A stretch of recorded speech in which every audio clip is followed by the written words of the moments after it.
So you might say you're senior, you might say my door is always open, come to me, tell me what you really think. But that's easy for you to say. You've got nothing to lose in a sense. They have a huge amount to lose.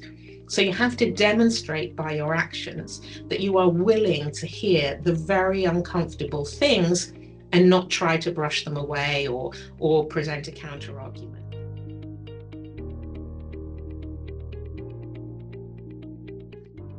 The first question I have actually is, why is everything so fast-paced and high pressure? And I think that we've got into this way of thinking as business owners or as business leaders that everything has to be done and it all has to be done yesterday and every day is just a race to get things complete. And actually, not everything should be like that. I think we have to slow business down. We have to slow our thinking down, and we have to look at what's making it so busy. So that's the first piece. Yes, there are going to be priorities. Yes, there are going to be deadlines, but not everything has to be urgent and important. And if it is, we have to look at why that is. But given that we work in this high-paced, high-pressure environment, I think that we need to distribute decision making. When all the decision making has to be pushed up the hierarchy, and so that senior people can sign it off, then that's very slow. You need to be able to empower your people with information so that they can make decisions, because they're the ones that know their job best.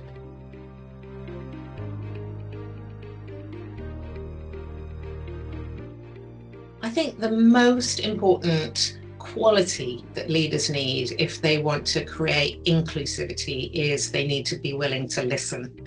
I think we think we're listening, but we're not. We're not really going and standing in the shoes of other people in our businesses and the kinds of people we would like to have in our businesses, but for some reason, they're not coming to work for us. So the listening is more than just understanding. The listening is about really putting yourself in their shoes and actually looking at the world through a different lens. When we do that, I talk about going and standing on someone else's mountain. So you're standing on a mountain and you see the world your way. When you go and stand on someone else's mountain, you see it from a different angle.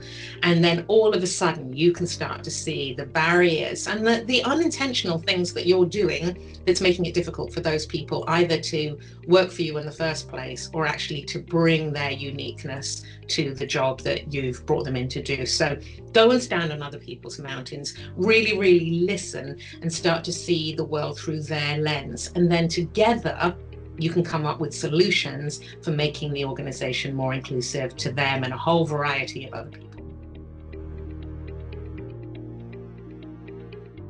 Well, I do talk a lot about listening, and I think that's the first element of creating a safe space. And it sounds really cliched. It sounds like surely she's got something more cutting edge than that. But I don't see a lot of real listening going on. What I see is an environment where people they feel it's unsafe to share what they really think. So they say what feels safe, which might be a little flavor of how they're really feeling, but isn't the whole picture, because the whole picture will be very uncomfortable to senior people and to therefore the people that are making decisions about that person's future. So no one wants to shape things up in that way. But listening is where it starts.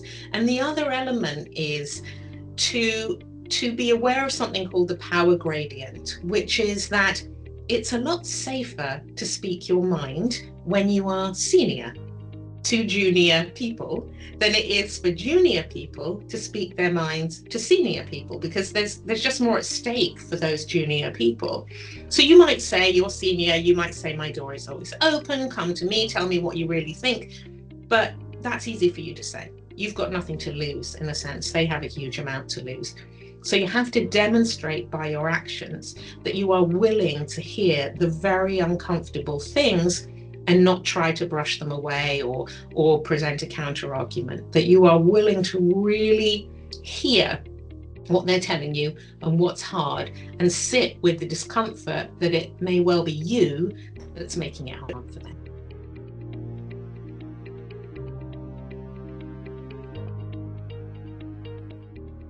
I hope that audiences feel a sense of confidence in a way when they've been to my speeches. You know, what I'm talking about, it's revolutionary in the sense that so many business leaders aren't doing it, but actually it's pretty simple. It's about being a more enlightened person. Anything that those audience members can do that enhances their empathy, that enhances their self-awareness, their ability to connect and communicate with other people, to bring out the best in other people, that's leadership. And I think that we overcomplicate leadership. We try to turn it into a science. It's not a science. It's about authentic human connection with yourself and with other people. And so if people leave one of my speeches feeling a bit reassured that actually all they need to do really is work on themselves as a person, and that will help them be a more impactful leader, then I'm delighted by that.